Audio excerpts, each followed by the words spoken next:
Kisah dimulai di Gunung Chang, di sana terdapat banyak sekali sekte para dewa yang berdiri, namun salah satu sekte tersebut menyimpan sebuah pusaka cermin masa lalu, yang pusaka tersebut dirumorkan merupakan satu-satunya pusaka yang dapat digunakan untuk membunuh dewa iblis.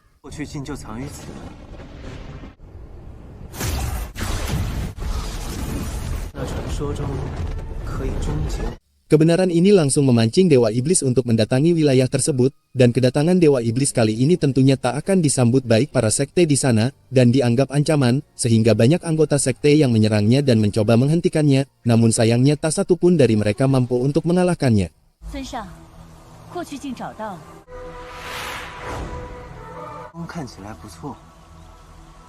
Hingga tersisa satu sekte yaitu Xiao Yao, satu-satunya sekte terkuat dari deretan sekte yang ada di sana, dan sekte inilah yang menjadi tujuan utama dewa iblis, karena telah menyimpan pusaka kuno yang dirumorkan dapat menjadi alat untuk membunuhnya.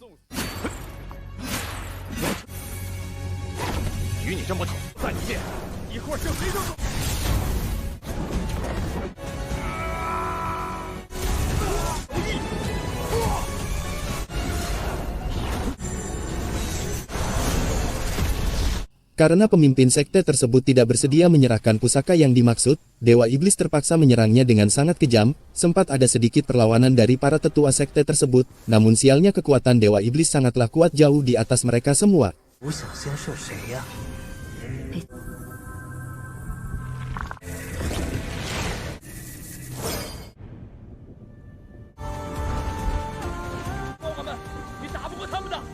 Dan ketika dewa iblis akan membunuh para tetua yang ada di sana, tiba-tiba datanglah seorang dewa yang membawa panah kuno dan langsung menyerang dewa iblis tersebut. Bahkan dewa ini menjadi satu-satunya orang pertama yang berhasil melukai dewa iblis tersebut.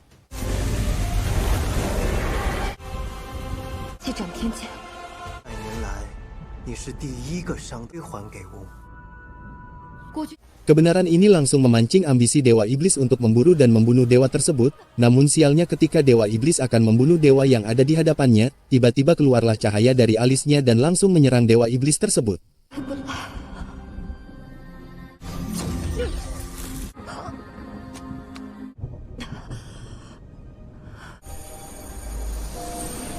Tak hanya itu, dewa tersebut juga tak sengaja membuka dan mengaktifkan pusaka cermin masa lalu dengan darahnya, sehingga di saat itu ia langsung dibawa ke sebuah dimensi, dan terungkaplah nama dari dewa tersebut adalah Li Susu, dan ia juga merupakan orang yang telah ditakdirkan untuk menghentikan kekacauan ini, termasuk membunuh dewa iblis di masa lalu ketika belum lahir.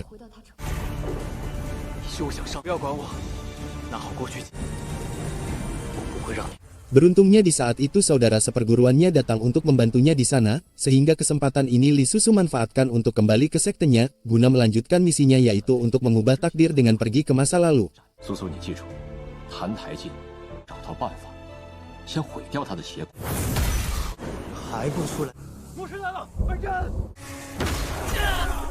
Namun belum sempat mereka merencanakan misinya lebih lanjut, dewa iblis telah sampai di sana, sehingga karena tak ada waktu untuk berbincang lebih lama, para tetua yang ada di sana telah memutuskan untuk mengirim Li Susu pergi ke masa lalu dengan harapan, Li Susu berhasil membunuh dewa iblis dan menghentikan kekacauan semua ini.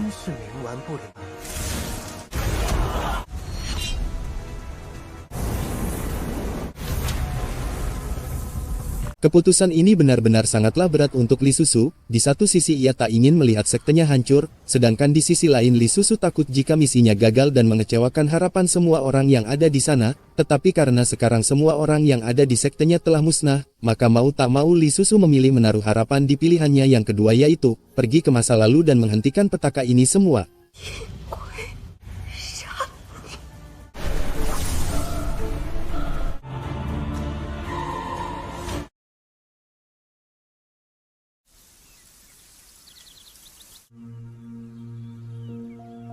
Singkat cerita, Li Susu telah berhasil dikirim ke masa lalu, yaitu 500 tahun sebelum terjadinya kekacauan itu, dan sekarang ia menjadi seorang putri dari keluarga yang cukup kaya. Namun yang menjadi masalahnya, Li Susu tak mengetahui nama dirinya yang sekarang, bahkan keluarganya dan pengawal yang ada di hadapannya juga tak ia kenal sama sekali.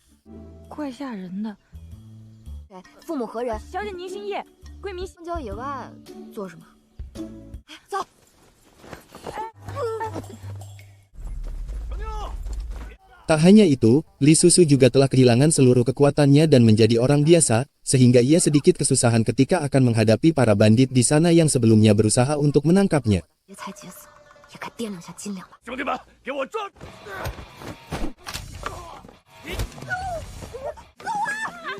你呢？怎么又出师未捷身先死掉了？该死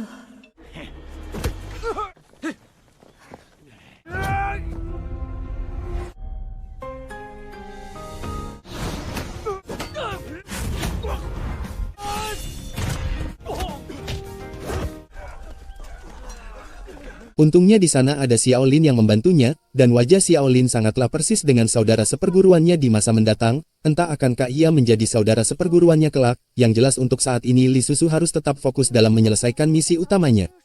吴中叶冰城一人，绝不会对你有。那他方才说的什么毒？我爱慕他啊！小姐，您心里不痛快，别买。 Dan disinilah terungkap nama Li Susu yang sekarang adalah Ye Xiwu, tetapi hal yang membuatnya lebih kaget lagi adalah, ketika pengawalnya yang bernama Chun Tao menceritakan seluruh kekejamannya yang pernah dirinya lakukan, bahkan bandit yang mengejarnya tadi juga termasuk orang suruhannya, tak lain untuk memancing perhatian Xiaolin seorang pria yang mirip dengan saudara seperguruannya barusan. 越凶越好啊！您说您这面也见了，这顺头不会说出去的。祖母是大长公主，不能叫老爷发现我摔了脑袋。 Sampailah ia di kediamannya, Xiwu kembali dibuat kaget ketika tahu bahwa Dewa Iblis merupakan suami sahnya sekarang, namun hal yang tak Xiwu duga ternyata Dewa Iblis terlahir sangatlah lemah dan menyedihkan, bahkan Dewa Iblis tersebut tak bisa merasakan apa itu rasa malu, sakit, benci, serta cinta, yang kebenaran ini langsung membuat Xiwu kaget, karena sebelumnya telah mengira jika Dewa Iblis terlahir dari orang yang sangat kuat dan kejam. 他看起来好虚，他真的会变魔术？ 想说什么？ Kebenaran ini langsung membuat Xiwu semangat karena ia yakin bisa menyelesaikan misinya dengan sangat cepat, namun Xiwu juga tak mau jika dirinya asal membunuh orang, sehingga ia memutuskan untuk memastikan identitas pria yang bernama Tataji tersebut, yang diduga adalah benih Dewa Iblis, sebelum ia benar-benar melakukan misi pembunuhan tersebut. 你要发便发。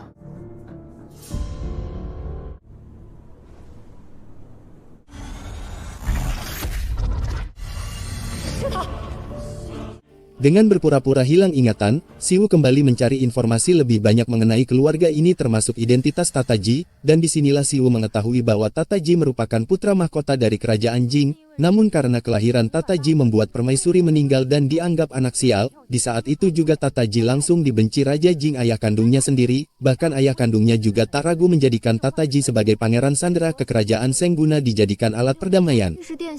为何会有我这般作践？哦，就很不受那些人待见。那澹台烬是景国的挚，所有人都不喜欢他呀。他那个父王吧，他儿子的死活完全不在乎。 Singkat cerita 5 hari telah berlalu, dan Tataji masih dihukum dan berlutut di luar sana. Awalnya Xiwu tak mau peduli dengan keselamatannya karena menurutnya hukuman itu Xiwu anggap layak, namun setelah Tataji pingsan, ia langsung merasa kasihan dan bersedia membawanya masuk ke dalam kamarnya. 他不会有事吧？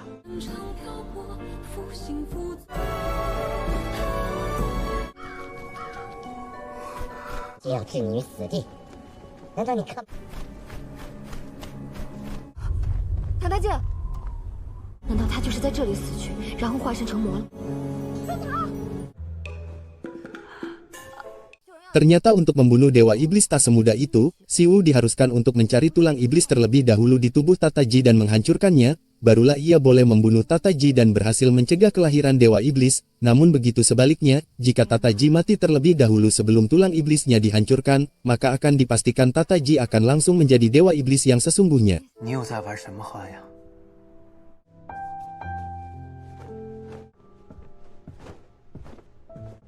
你给我站住！我累了，我要睡了。 Di sini juga baru Xiwu ketahui bahwa sebelum tidur, Tataji selalu mendapatkan puluhan pukulan darinya, hanya dengan alasan untuk melampiaskan semua amarahnya, yang kebenaran ini tentunya membuat Xiwu kaget, karena tak menyangka bahwa dirinya yang sebelumnya merupakan sosok yang sangat kejam.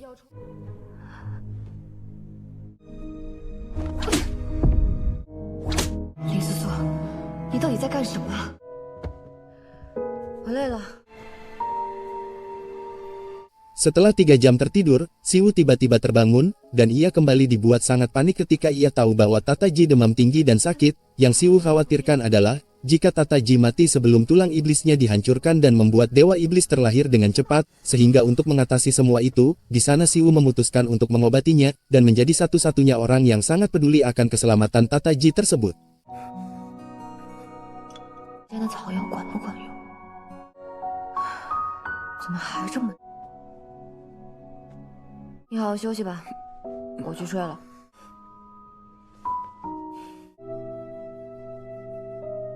Keesokan harinya Siwu langsung dihampiri Chuntao, untuk mengantarnya sarapan pagi di ruang makan keluarganya. Awalnya Siwu ragu karena makan bersama dengan keluarga yang tak ia kenal, namun demi menyelamatkan petaka yang akan datang, Siwu akan tetap tegas menjalankan misi tersebut. 叶西武，你这个惹祸精，这是又闯什么？ 急死我呀！这么冷的可怜的楠楠哦，你身边把这个虚惊一场。多做几件冬衣。 Dan rupanya Siwu merupakan orang yang paling dipedulikan oleh keluarga ini, bahkan Siwu dari kecil selalu dimanja keluarga tersebut, termasuk tak pernah menghukumnya, dan selalu membenarkan semua kesalahan dan kejahatan yang dilakukan Siwu semenjak masih kecil. 总是二位有理啊！闭嘴！现在长大了，这也太懂事。快把叶西武宠上天了。 Dan kita akan diperkenalkan kakaknya Siwu yang bernama Ye Bingchang, yang orang tersebut ternyata dari dulu selalu mendapatkan perlakuan tidak baik di keluarga ini termasuk dari Siwu itu sendiri, hanya karena satu alasan yaitu Ye Bingchang terlahir bukan dari rahim ibu yang sama dan bukan berasal dari keluarga ini. 从未和我们一起用过饭，都是在厨房躲得远远的，我怎么盯得住他？ 哎，我跟你们说啊。 Setelah selesai makan, Siwu juga diceritakan suatu kebenaran bahwa Tataji tak sama sekali dianggap bagian dari keluarga ini, bahkan ia selalu dikucilkan dan dijadikan bahan buli di sana, yang kondisi seperti inilah jelas membuat Siwu merasa kasihan dan prihatin atas semua penderitaan dan kekejaman yang selama ini Tataji terima. 脱了姑爷一身，而且今天也没给他吃。你们平日里就是这么欺负人的，还非要踩在别人头上找那一点乐。今日你敢对澹台烬这么说？二小姐叫真的。 人不吃饭是会死的。一个君王之子任奴仆欺辱，少废话，跟我走。 Namun setelah Siwu mengajak Tataji ke kamarnya untuk memakan makanan yang bersih, Tataji langsung menolak kebaikan itu karena ternyata Tataji sudah trauma atas semua kekejaman yang pernah Siwu lakukan di hari-hari sebelumnya.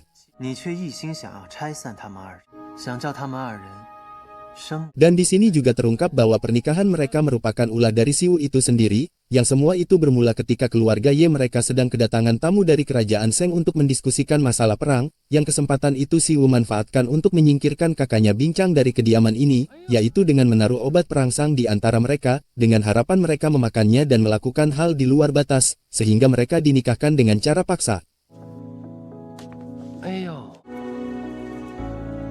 Tetapi sialnya rencananya gagal dan makanan tersebut malah tak sengaja ia makan sendiri, begitupun dengan Tataji yang dipaksa untuk memakan makanan yang telah diinjak oleh putra mahkota yang menyandranya tersebut, yang tak lama setelah itu obat perangsang tersebut bereaksi, sehingga mereka berdua berakhir di sebuah pernikahan yang sebenarnya tak sama sekali mereka inginkan.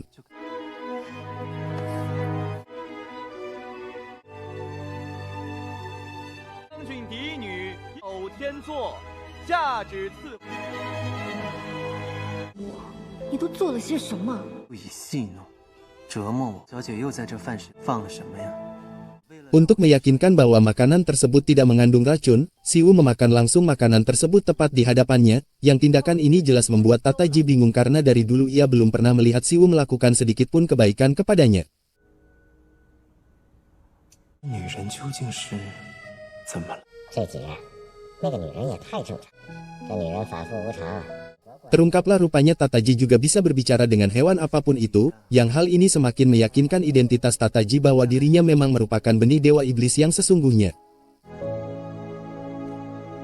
Perhatian Siwu kini semakin dalam kepada Tataji, bahkan ia sempat membuatkan pakaian untuknya, namun belum sempat pakaian itu dipakai lama, saudaranya Siwu tiba-tiba merobeknya dengan sengaja, yang hal ini sempat memancing emosi Tataji, namun untungnya Siwu bergegas menghentikan tindakan tersebut.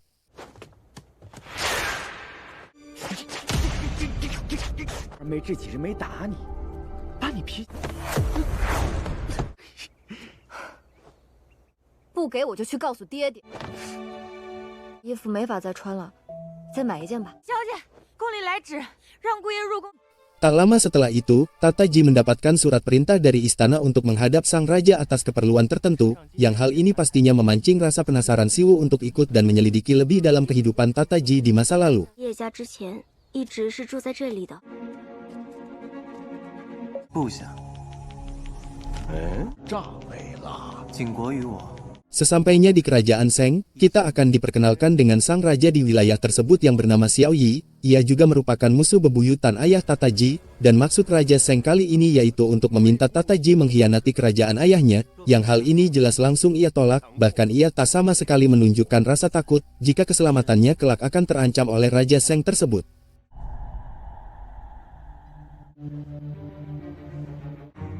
此子铁石愿为孤效力，也是废子，始终是个祸害。陛下圣明。 Karena salah satu pengawas istana mengancam akan membunuhnya, dengan sangat terpaksa Tataji mengirim 1 ekor lebah untuk menghentikannya, yang kejadian ini langsung Siwu sadari bahwa pelaku pembunuhan tersebut tak lain adalah Tataji itu sendiri. 管的忙，我怕是帮不上。他的命握在我的手中，女婿就能平安度日了。你要是不，你不过是我就要你生不如死。这个澹台烬真是不识好枪，刚刚说给他的秘密太多。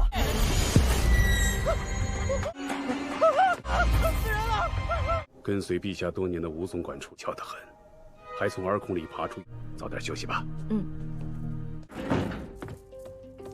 肯定会留下蛛丝马迹。吴总管今日暴毙，你知道吗？你会不会憋着坏水，教唆那些疯啊？他究竟是如何察觉的？你脱啊！他怎么变聪明了许多？ Singkat cerita, kekuatan Dewa Iblis yang ada di tubuh Tataji mulai mendatanginya, dan di mimpi tersebut Tataji diperintahkan menyerah dan tunduk atas kekuatan tersebut, namun Tataji menolak tawaran itu, yang tindakan Tataji tersebut jelas membuat Dewa Iblis marah, sehingga Dewa Iblis tersebut memasukkan dengan paksa sedikit kekuatannya ke dalam tubuh Tataji tersebut.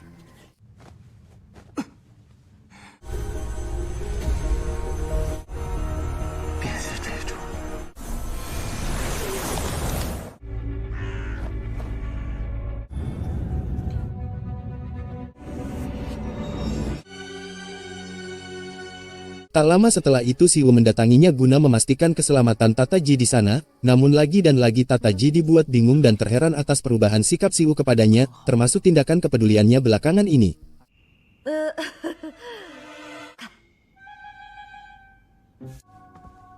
不然呢？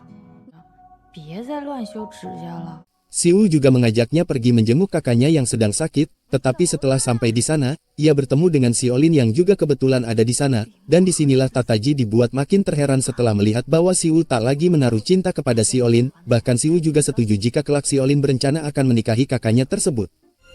想单独跟你讲，梦妖一事，景物还真的像变了个人。 Ternyata bukan hanya itu, Xiaolin juga takut jika Tataji mati atau terancam keselamatannya, karena bagaimanapun juga Tataji adalah pangeran Sandera yang dikirimkan kerajaan Jing, namun sialnya di masa sekarang kekuatan tentara kerajaan Jing semakin kuat jauh di atas kerajaan Seng, takutnya jika Tataji mati di wilayah Seng, maka kerajaan Jing mempunyai alasan kuat untuk meratakan wilayah Seng tersebut. 殿下，上任何人都，但是你放心，我不会让他死的。 Pernyataan ini langsung Tataji ketahui dan sekarang Tataji mulai sadar bahwa Xiaolin berperilaku baik kepadanya tak lain hanya takut jika kerajaannya diratakan pasukan Jing, begitupun dengan kebaikan Siwu, yang Tataji anggap sama juga dengan apa yang dikhawatirkan Xiaolin.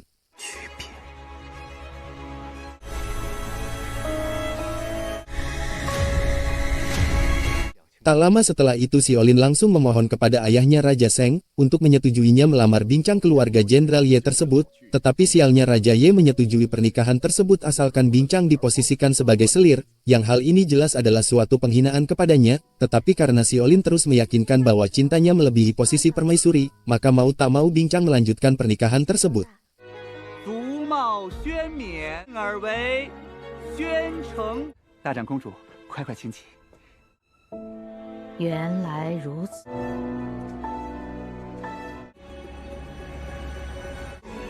天得道光明。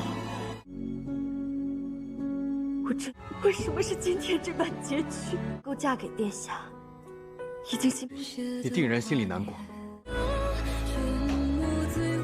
我的正妻之位永远都是留给你的。从今往后。 Singkat cerita pernikahan mereka telah diadakan, Tataji yang telah ada di sana pun selalu teringat semua kekejaman yang pernah ia terima dari dulu, bahkan ia tak lupa satu nama yaitu Xiao Liang, putra mahkota kerajaan Seng yang dari semenjak kecil hingga sekarang paling sering menyiksanya, dan membuatnya mengalami banyak luka yang cukup parah. 我脸上有什么东西吗？热闹，圣都中的达官贵人都。哼，哪去？啊，冲撞的。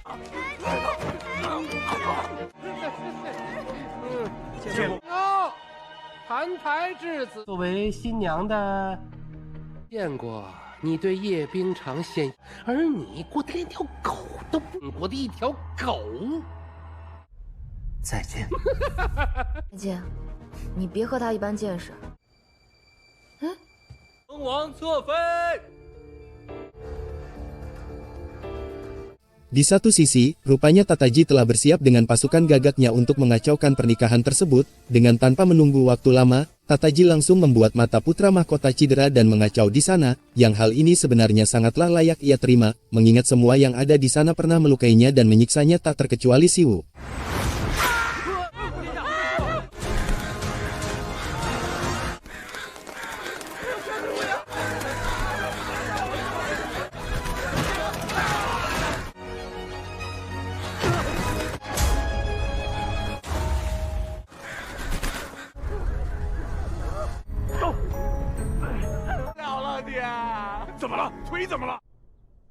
Dengan tanpa menunggu waktu lama Xiwu langsung bergegas mencari Tataji guna untuk menenangkan pikirannya, dan ternyata Tataji masih mempunyai rasa sedikit kemanusiaan, buktinya di kejadian ini tak satu pun orang yang ada di sana meninggal, melainkan hanya sedikit mengalami luka-luka saja. 叶西武，你不是恨我？家虽为妖物所化，但全场宾客竟无一人丧。给股继续查。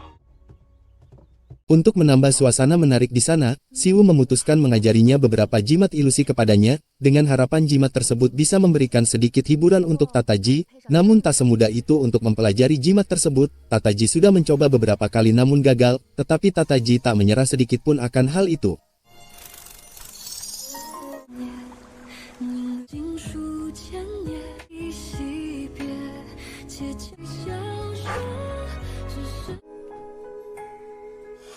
看我这符没画错吧？这画符也不是100%。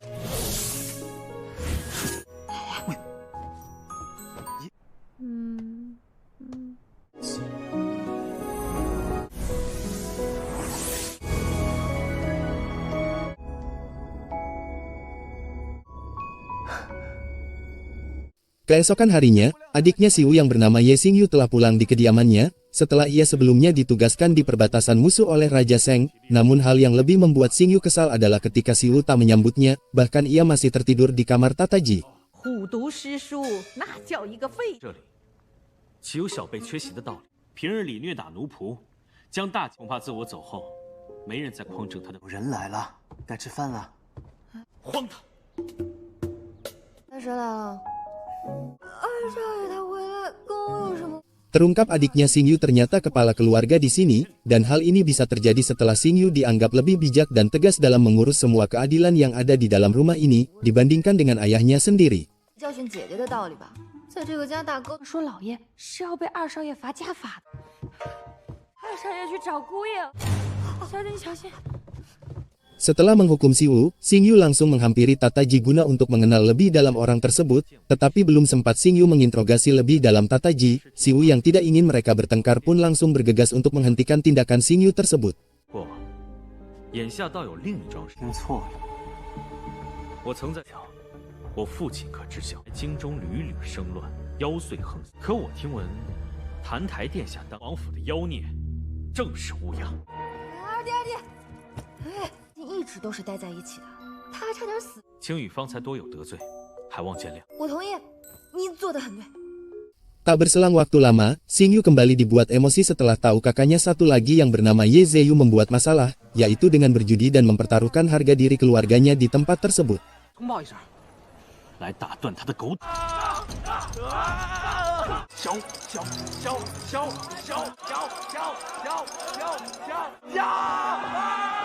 这轮到你过了。打得好。二弟。 Ternyata wanita yang ada di hadapan Xingyu pernah menolongnya ketika ia sedang sekarat saat berperang di perbatasan, yang di saat itu, Xiwu juga mengajak Tataji untuk pergi jalan-jalan di sekitar tempat tersebut, guna membeli keperluan perayaan Tahun Baru, namun tanpa sepengetahuan mereka, Tataji telah diawasi seorang wanita dan pengawalnya di setiap langkahnya tersebut. 你看看你，不是，还是在地方。 那个叶家二小姐现在与殿下相亲生血脉，可她与夷越族并不亲近。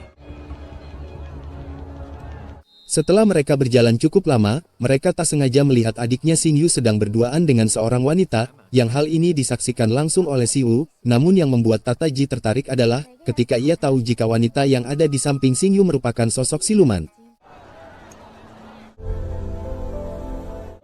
你看到了吗？这是我们家家督大人吗？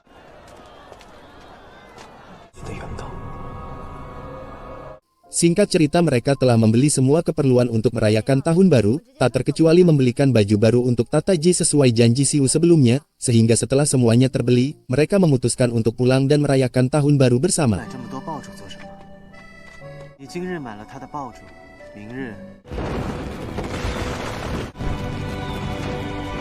Sesampainya di rumah, mereka semua merayakan Tahun Baru dengan penuh kegembiraan. Ini juga pertama kalinya Tataji diajak Xiwu untuk berkumpul dan merayakan kegembiraan bersama, tetapi tak lama setelah itu, Tataji sadar jika ada seseorang yang mencarinya.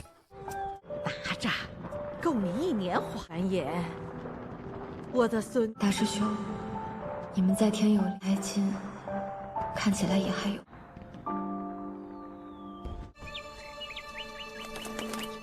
Ternyata itu adalah seorang wanita yang mengawasinya barusan, tak hanya itu dia rupanya adalah adik kandung dari ibunya Tataji yang bernama Lan, namun yang membuat Tataji sedikit kesal adalah, di saat ia teringat dengan tindakan kejinya dulu yaitu, ketika meninggalkannya dan menelantarkannya waktu masih kecil. Lan，怎敢故族听命于我？这才带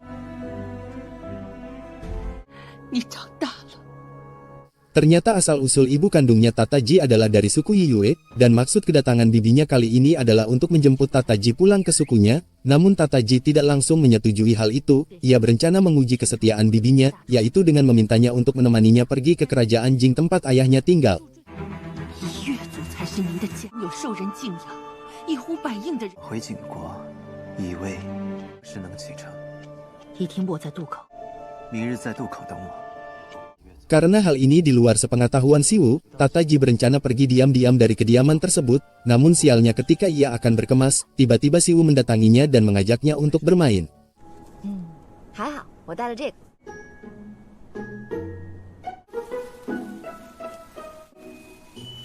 果然不大好看。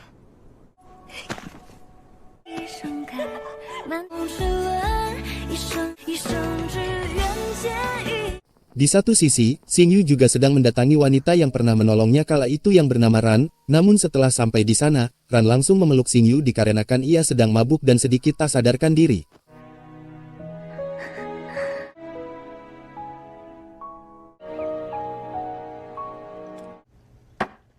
Qingyu呢？夜里就出去了。 Singkat cerita esok pagi telah tiba, dan Xingyu juga tak terlihat di kediamannya, yang hal ini langsung memancing kekhawatiran Xiwu, sehingga ia berencana mencari wanita yang sempat menemui adiknya kala itu, guna mencari petunjuk dari sana. 姑娘便离开，可姑娘醉得厉害。便吃顿饭再走吧。 Cerita beralih di keadaan Xingyu yang hampir dibunuh Ran, namun niatnya langsung ia batalkan setelah ia mengetahui bahwa dirinya pernah menolongnya saat sekarat. Alasan Ran tak mengenal Xingyu adalah, di saat kejadian itu Xingyu sedang terluka parah, sehingga Ran tidak terlalu mengenali wajahnya.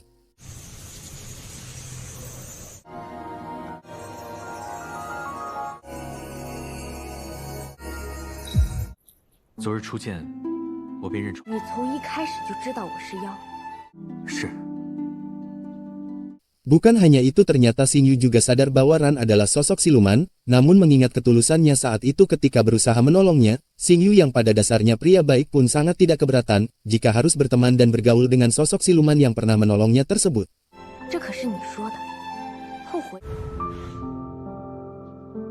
Di saat itu juga Xiu dan Tataji bergegas pergi ke sana, dan betapa kagetnya mereka setelah tahu wanita yang bersama Xing Yu merupakan siluman, sehingga kebenaran ini langsung membuat Xiu khawatir dan langsung menyerangnya.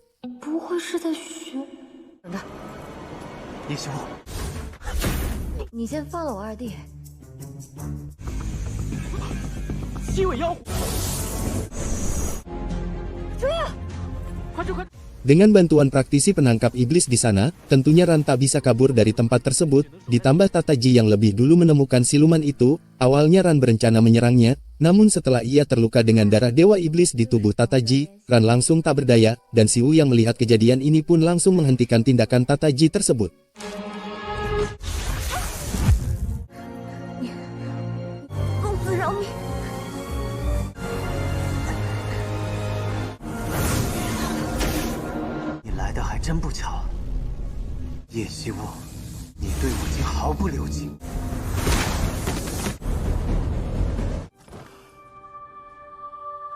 Karena Xiu satu-satunya orang yang mengetahui kekuatannya, Tataji memutuskan untuk membawanya pergi bersamanya, yang kejadian ini jelas membuat seluruh keluarga Ye khawatir, dan Xing Yu satu-satunya orang yang paling mendapatkan kemarahan besar di sana.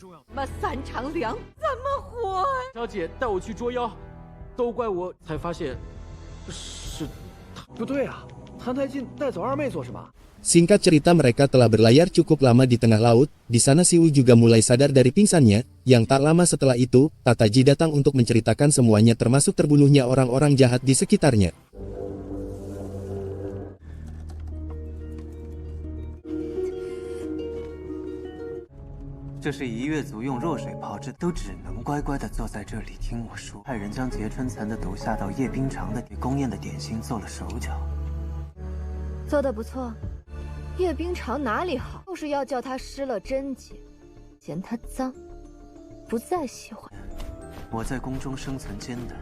Dan rupanya Tataji lah orang yang telah menukar obat perangsang yang harusnya dimakan bincang kakaknya saat itu, dan pernikahan mereka juga merupakan rencana Tataji, tak lain hanya untuk balas dendam dan menghancurkan martabat Xiu.